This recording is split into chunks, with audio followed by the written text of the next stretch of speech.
ಅದಕ್ಕೆ ಅದಕ್ಕೆ ನಾನೇನು ಮಾತಾಡಬಾರ್ದು ಅಂತ ಸುಮ್ಮನೆ ನಿಂತಿದ್ದೆ. ಹೌದಾ, ನಾ ಏನು ಹೇಳೋಕ್ಕೆ ಹೋಗಿರಲ್ಲ. ನಂಗೆ ಗೊತ್ತು, ನಾ ಏನು ಹೇಳಿದ್ರು ಬಿಟ್ಟರು ನೀವು ನಿಮ್ಗೆ ಅನಿಸಿದ್ದನ್ನೇ ಮಾಡೋದು, ನಿಮ್ಗೆ ಅನಿಸಿದ್ದನ್ನೇ ಹೇಳೋದು ಅಂತ. ಅದಕ್ಕೆ ನಾನು ಅಲ್ಲಿ ಅದ್ರಿದ್ರೆ ನಿಂತು ಮತ್ತೇನಾದ್ರು ಮುಖ ಸಣ್ಣ ಮಾಡೋದಕ್ಕೆ ಒಂಥರ ಸಸರ ಆಗ್ತದಲ್ಲ. ಮೊದಲೇ ಬೆಂಕಿ ಚೂರದ ಯಾರು ಹೆಂಗಿದ್ರೂ ಅರ್ಥ ಆಗ್ತದೆ. ಅದಕ್ಕೆ ಸುಮ್ಮನೆ ಹತ್ಕೊಂಡು ಇತ್ಲಾಗ ಬಂದೆ ನಾನು.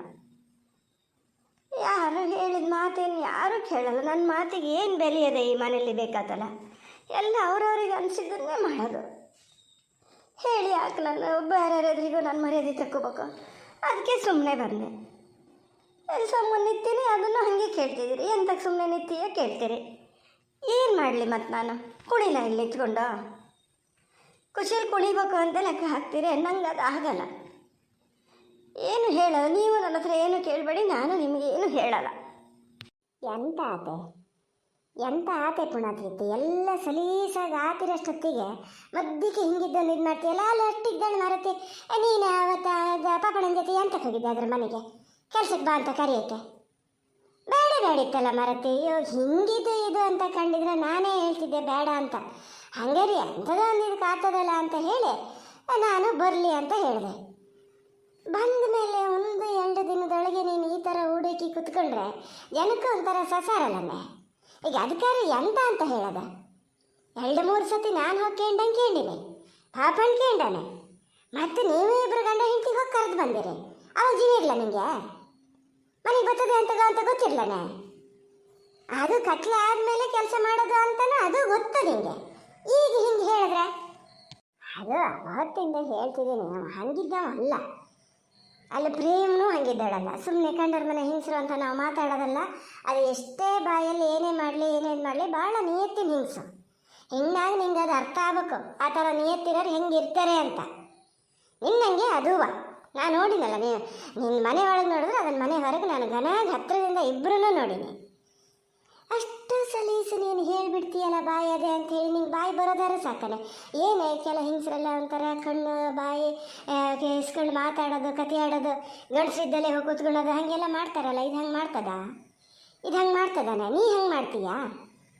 ಅಲ್ಲ, ನಂಗೆ ಅರ್ಥ ಆಗಿದ್ದೆ, ನಿಂಗೆ ಯಾಕೆ ಅರ್ಥ ಆಗಲ್ಲ ಹಂಗಾರೆ? ನೀವು ಹೇಳ್ತೀರಲ್ಲ ಇದೇ ಕೆಲಸ ನಾನು ಮಾಡಿದ್ರೆ ಸುಮ್ತಿರ್ತೀರಾ? ಏನೂ ಇಲ್ಲದೆ ನಾನು ಇಷ್ಟು ನಿಯತ್ತಾಗಿದ್ದಳ ಮೇಲೆ ನಿಮ್ಮ ಮಗ ಹೆಂಗಿದ್ದ ಅಪವಾದ ಎಲ್ಲ ಹೊರಿಸಿದ್ರಲ್ಲ, ಆದರೂ ಕೇಳ್ಕೊಂಡು ಸುಮ್ಮನಿರಲ್ಲ ನಾನು. ಈಗ ಅವರೇ ಆ ಕೆಲಸ ಮಾಡ್ತಾರೆ ಅಂದರೆ ಅವ್ರು ಆ ಕೆಲಸ ಮಾಡೋಕ್ಕಾಗೆ ಹಂಗೆ ಮಾಡಿ ಗೊತ್ತಿದ್ದಕ್ಕೆ ಈಗ ನನ್ನ ಮೇಲೆ ಅನುಮಾನ ಬರ್ತಿದ್ದಿದ್ದು. ಆವಾಗ ನಾನು ಎಂತಕ್ಕೇನು ಅಂತ ಮಾಡಿದ್ದೆ. ಪೂರ್ತಿ ನಂಬಿಕೆ ಇರೋರಾದರೆ ಅವ್ರ ಮೇಲೆ ಅವ್ರಿಗೆ ನಂಬಿಕೆ ಇದ್ದಿದ್ರೆ ಬೇರೆಯವ್ರ ಮೇಲೆ ಹಿಂಗೆ ಅನುಮಾನ ಮಾಡ್ತಿರ್ಲ. ಎಂತೆಂಥ ಮಾತು ಕೇಳಿದೆ ನಿಮ್ಮ ಮಗನ ಹತ್ರ ನಾನು. ಈಗ ನೋಡಿದ್ರೆ ಇವರೇ ಹಿಂಗೆ ಎಂತ ಹೇಳಿದೆ ನೀನು? ಅವ್ರವ್ರ ಮೇಲೆ ನಂಬಿಕೆ ಇದ್ದರೂ ಬೇರೆಯವ್ರ ಮೇಲೆ ಅನುಮಾನ ಪಡಲ್ಲ. ಒಂದ್ಸತಿ ನೀನೇ ಹೇಳ್ಕೆ ಅದನ್ನು. ಅಲ್ಲ, ನಾನೆಂತ ಹೇಳಲ್ಲ ನಿನಗೆ. ಇನ್ನೊಂದು 2 ಸತಿ ಮುಂಚೆಲ್ಲ ಹೇಳ್ಕೆ ಅದೇ ಮಾತಾ. ಅವ್ರವ್ರ ಮೇಲೆ ನಂಬಿಕೆ ಇದ್ದರೂ ಬೇರೆಯವ್ರ ಮೇಲೆ ಅನುಮಾನ ಪಡಲ್ಲ. ಹಂಗಾದ್ರೆ ನೀನು ಯಾಕೆ ಅನುಮಾನ ಪಡ್ತಿದ್ದೀಯ? ನಿನ್ನ ಮೇಲೆ ನಿಂಗೆ ನಂಬಿಕೆ ಇಲ್ಲ ಅಂತ ಲೆಕ್ಕನ? ಅಲ್ಲಿ ನೀ ಹೇಳಿದೆ ಅಂತ ಹೇಳಿ ನಾನು ನಿನ್ನ ಮೇಲೆ ನಂಬಿಕೆ ನಂಗೆ ಹೋಗಲ್ಲ. ನಂಗೆ ನಂಬಿಕೆ ಅದೇ. ಎಲ್ಲ ಮಾತು ಎಲ್ಲ ಇದಕ್ಕೂ ಸರಿ ಆಗಲ್ಲ. ಮಾತು ಬರ್ತದೆ ಅಂತ ಆಡಿದ್ರೆ ಸರಿ ಅಲ್ಲ. ಅಂದರೆ ನೀವು ಮತ್ತೆ ನನ್ನ ಮೇಲೆ ಗೂಬೆ ಕೂಡ್ಸೋಕ್ಕೆ ನೋಡ್ತಿದ್ದೀರಿ ಅಲ್ಲ? ಮುಚ್ಚೆ ಬಾಯಿ. ನಿಧಾನದಿಂದ ಮಾತಾಡೋಷ್ಟು ಹೊತ್ತು ಮಾತಾಡಿ. ನಾನು ಹೇಳಿದ್ನಾ ಹಾಗೆ ಅಂತ? ಎಲ್ಲ ಒಂದು ಮಾತು ತಗೊಂಡ್ರೆ ಎಲ್ಲ ಇದಕ್ಕೂ ಅದು ಸರಿ ಆಗಲ್ಲ, ಎಲ್ಲರಿಗೂ ಆ ಮಾತು ಹೇಳೋಕ್ಕಾಗಲ್ಲ ಅಂತ ಹೇಳ್ತಿದ್ದೀನಿ. ನಿನ್ನ ಮೇಲೆ ನಂಬಿಕೆ ನಂಗೆ ಕಡಿಮೆ ಆಗಲ್ಲ ಅಂತಲೂ ಹೇಳ್ತಿದ್ದೀನಿ. ಮತ್ತೆಂತ ಹೇಳಬೇಕೆ ನಿನಗೆ? ಬುದ್ಧಿ ಬಾಸಿಲ್ಲ ನಿನ್ನ ತಲೆ ಒಳಗೆ ಏನು ಇಟ್ಕೊಂಡಿದ್ದಾಳೆ ಹೇಳ? ಬರೀ ಹೊರಗಡೆ ಹೋಗೋದು ವ್ಯವಹಾರ ಮಾಡೋದು ಇಷ್ಟು ಇದ್ರೆ ಆಗಲ್ಲ. ಸ್ವಲ್ಪ ತಿಳುವಳಿಕೆನೇ ಇರಬೇಕು. ಇಷ್ಟು ವರ್ಷ ಸಂಸಾರ ಮಾಡಿ ಅವನ ಜೊತೆ ಅವ್ನು ಹೆಂಗಿದ್ದಮ್ಮ ಅಂತ ಗೊತ್ತಿಲ್ಲ ನಿನಗೆ? ನಂಗೆ ಗೊತ್ತು. ನೀನೇನು ಬೇಕಾದ್ರೆ ಹೇಳು, ಎಲ್ಲಿಗೆ ಹೇಳ್ತೀನಿ. ನನ್ನ ಮಗ ಅವ ಈ ಥರ ಎಲ್ಲ ಮಾಡಮಲ್ಲ. ಪ್ರೇಮನೂ ಹಂಗೆ ಮಾಡೋಳಲ್ಲ. ನೀನು ಹೇಳ್ತೀಯ ಅಂತ ಹೇಳಿ ನಾನು ಹೆಣ್ಣಿನ ಒಬ್ಬಳನ್ನೇ ನೀನು ಹೋಗು ಅಂತ ಹೇಳಿ ಕಳ್ಸೋಕ್ಕಾಗಲ್ಲ. ನಿನ್ನ ಮಾವನ ನಂಬಿ ನಾನು ಕಳ್ಸೋಕ್ಕಾಗಲ್ಲ. ಅಲ್ಲ, ಕುಡ್ದು ಇದಾಕಿಗೋದು ಇಷ್ಟೊತ್ತಿಗೆ ಅವ್ರು ಕುಡಿಯೋಕ್ಕೆ ಶುರು ಮಾಡಿರ್ತಾರೆ. ಕಡೆಗೆ ಆದಮೇಲೆ ಹೋತಾನೆ ಯಾಜ ಕೈ ಕಟ್ಕೊಬಿದ್ರೆ ಮತ್ತು ಬೇರೆ ಅಂತ ಇದೆ ಅಂತಲ್ಲ. ನೀ ಹಂಗೆ ಮಾಡಿದೆ ಹಿಂಗೆ ಮಾಡಿದೆ ಅಂತ ಜಗಳ ಮಾಡೋಕ್ಕೆ ಶುರು ಮಾಡಿದ್ರೆ ಯಾವುದೇ ಮೇಲೆ ಹೋಗ್ತದೆ ಅದು. ಹಾಗಾಗಿ ಅದನ್ನು ಕಳಿಸಿದೆ. ನೋಡ, ಇನ್ನೊಂದು ಹೆಚ್ಚಂದರೆ ಇನ್ನೊಂದು 8-10 ದಿನ ಬರಲಿ. ನೀನು ಬೇರೆ ಯಾರು ಕೆಲಸಕ್ಕೆ ವ್ಯವಸ್ಥೆ ಮಾಡ್ಕೆ. ನಂಗೆ ದಿನ ಬೆಳಗಾದರೆ ಮನೆ ಒಳಗೆ ಇದನ್ನು ನೋಡೋಕ್ಕೆ ಸಾಧ್ಯ ಇಲ್ಲ ಮರತೆ. ಕೆಲಸಕ್ಕೆ ಬೇರೆ ಯಾರು ಬರಲಿ, ನಾನು ಪ್ರೇಮಿಗೆ ಹೇಳ್ತೀನಿ, ಯಾರು ಸಿಕ್ಕಿದ್ರಂತೆ ಮರತೆ, ನಿಂಗೂ ಯಾಕೆ ಗೋಳು, ಕತ್ಲಿಗೆ ಬರೋದು ಬೇಡ, ಕೈ ಬರ್ತಾರಂತೆ ನಮ್ಮ ಮನೆಗೆ ಅಂತ ಹೇಳ್ತೀನಿ. ಫಸ್ಟ್ ಒಂದು ಜನ ಹುಡುಕೆ ಬೇಡ, ಅದನ್ನು ಬರೋದು ಬೇಡ ನಮ್ಮ ಮನೆಗೆ. ಅಲ್ಲ ನಿಮ್ಗೆ ಎಂತ ಆತ? ಈಗ ನಮ್ಮ ಮನೇಲಿ ನಾವು ಸರಿ ಮಾಡ್ಕೊಳಕ್ಕಾಗದೆ ಬೇರೆ ಮನೇಲಿ ಇದು ಹೇಳ್ತೀರ. ಈಗ ಸಡನ್ನಾಗಿ ಕೆಲಸಕ್ಕೆ ಬರಲ್ಲ ಅಂತ ಹೇಳಿದ್ರೆ ನಾನು ಯಾರನ್ನು ಜನ ಹುಡ್ಕೊಳಕ್ಕೆ ಹೋಗಲಿ? ಈಗ ಬರ್ತಾರ, ಈಗ ಅಷ್ಟು ಸಲೀಸು ಸಿಕ್ಕದಾಗಿದ್ರೆ ಮತ್ತೆ ಇದನ್ನು ಯಾಕೆ ಕರೆಯೋಕೆ ಹೊತ್ತಿದ್ದು? ಅದು ಕುಡುಕುತ್ತ ನಿಮ್ಮ ಮಗನೇ ಹೋಗಿದ್ದು. ನಂಗೆ ಅವತ್ತೇ ಗೊತ್ತಾಗಬೇಕಿತ್ತು ಯಾಕೆ ಇಷ್ಟು ಇಂಟ್ರೆಸ್ಟ್ ಸೋತಾ ಇದ್ದಾರೆ ಅಂತ. ನಿಲ್ಲಿಸಿದ್ರಿಂದಾತು, ಹಿಂಗಿದ ಮಾತು ನಿಲ್ಲಿಸಿದ್ರಿಂದಾತ ನೋಡು. ಹೇಳಿನಿ ಇಷ್ಟು ಹೊತ್ತು ನಾನು ಹೇಳಿದ್ರೆ ನಿನ್ನ ತಲೆ ಒಳಗೆ ಹೋಗೋದೇ ಇಲ್ಲ ಅಲ್ಲನೇ. ಹಿಂಗೆ ಮಾಡಿ ಹೇಳಿ ಹೇಳಿ ಹೇಳಿ ಅದೇನಾಗ ಅದೇ ಉಗುಳಿ ಉಗುಳಿ ರೋಗ ಹಾಡಿ ಹಾಡಿ ರಾಗ ಅಂತಾನೆ ಎಂಥದ ಅದೇ ನಂಗೆ ಕಲ್ಬಿದ್ದು ಹೋಗಕ್ಕೆ ಬರೋದು ಇಲ್ಲ. ನೀ ಹೇಳ್ತಾ ಹೇಳ್ತಾ ಕಾಳಿಕೆ ಅವನ ಮನಸ್ಸನ್ನು ಹಾಳು ಮಾಡಿಡ್ಬೇಡ. ನಾ ಹೆಂಗಿದ್ರು ಇದು ಹಿಂಗೆ ಹೇಳ್ತಿದ್ದೆ ನನಗೆ ನೀನು ಅಂತ. ಯಾರಿಗೆ ಹೇಳ್ತಿದ್ದೀಯ ನೀನು? ಯಾರಿಗೆ ಹೇಳ್ತಿದ್ದೀಯ? ಹೆತ್ತಳೆಯಲ್ಲಿ ಇದ್ದೀನಿ ನಾನು, ಅಷ್ಟು ರೀತಿ ಹೇಳ್ತಿದ್ದೀನಿ ಅವ ಹಂಗಿದ್ದವ ಅಲ್ಲ ಅಂತ ಹೇಳಿ. ಹಾಗೆ ಅನುಮಾನ ಪಡೋದಾಗಿದ್ರೆ ಈಗ ಪಾಪಣ್ಣೆ ಹೇಳಿದಾಗ, ನಿನ್ನ ಸುದ್ದಿ ಹೇಳಿದಾಗ ನಾನು ಏನಾರು ಒಂದು ಸಲ ನಿಂಗೆ ಏನಾರು ಹೇಳಿ ನಾನು, ಅದು ಬಿಟ್ಟರೆ ಅವನಿಗೆ ಹಂಗಲ್ಲ ಹಿಂಗೆ ಅಂತ ನಾನು ಹೇಳಿನಿ. ಯಾಕಂದ್ರೆ ನಂಗೆ ಸಾಧಾರಣಕ್ಕೆ ನಿನ್ನ ಒಂದು ನಡವಳಿಕೆ ನೋಡಿದ್ರೆ ಗೊತ್ತಾಗ್ತದೆ ಯಾವ ಮನುಷ್ಯರು ಹೆಂಗೆ ಅಂತ. ನಂಗೆ ನಂಬಿಕೆ ಅದೆಯಪ್ಪ. ಯಾವತ್ತಿದ್ರು ನಂಗೆ ಇದು ಸೊಸೆ ಬೇರೆ ಮಗಳು ಬೇರೆ, ಮಗಳೊಂದು ಹಂಗೇನೋ ಇದಾಗ ಹೋತು ಅಂದ್ರೆ ಅದು ಹಿಂಗಿದ್ದ ಬೇರೆ ಥರ ಎಲ್ಲ ಆಲೋಚನೆ ಮಾಡೋ ಹೆಣ್ಣಲ್ಲ ಅದು. ಅದ್ರ ಹಾಗೆ ನೀನು ಅಂತಾನೆ ಅಂದ್ಕೊಂಡೇನು ಗೊತ್ತು ನನಗೆ.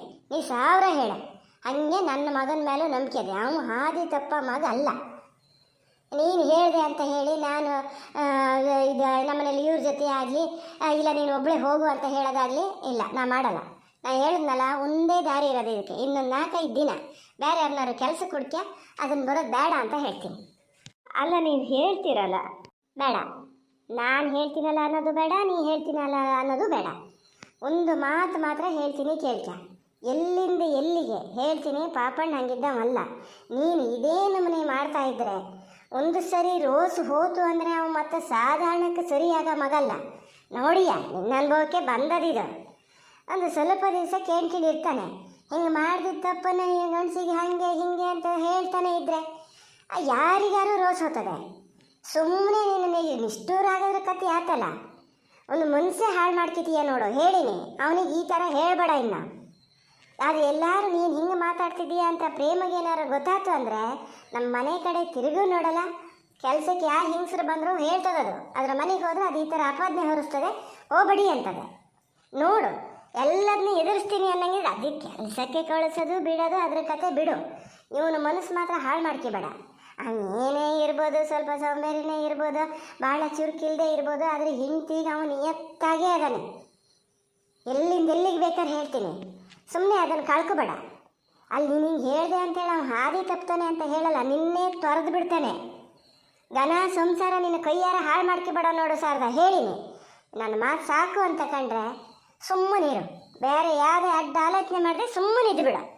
ಈಗ ನಾವು ಬಂದ ಕೂಡಲೇ ಏನು ಎತ್ತ ಎಲ್ಲೋಗಿದ್ರೆ ಇಷ್ಟೊತ್ತೆ ಅಂತ ಕಾತು ಇದನ್ನೇ ತನಿಖೆ ಮಾಡ್ತಾ ಕೂತ್ಕೋಬೇಡ.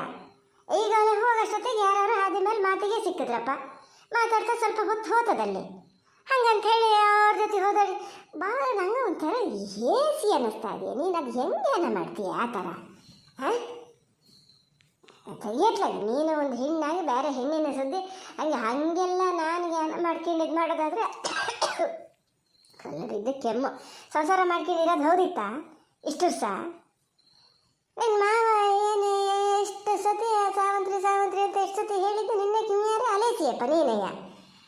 ಈಗ ಹಂಗೆ ನಾನು ಇದಕ್ಕೆ ಸಿಟ್ಟು ಮಾಡ್ಕೊಂಡು ನೀವು ಹಂಗೆ ಮಾಡ್ತೀರಿ ಹಿಂಗೆ ಮಾಡ್ತೀರಿ ಅಂದರೆ ಇಲ್ಲ, ನನ್ನ ಸಂಸಾರ ಏನೋ ಆಗಿ ಹೋಗಿರ್ತಿತ್ತು ಗೊತ್ತಾನು. ಹಂಗಂತೇಳಿ ಎಲ್ಲ ಗಂಡಸರು ಏನೇ ಮಾಡಿದ್ರು ಸಹಿಸ್ಕೊಂಡಿರು ಅಂತ ಹೇಳಲ್ಲ. ನೀವು ಹಂಗಿದ್ದವಲ್ಲ ನನಗೆ ಹೇಳಬೇಡ ಅಷ್ಟೇ. ಹೋಗಿ ಮಾಡೋ ಕೆಲಸ ಮಾಡಿ ಹೋಗು.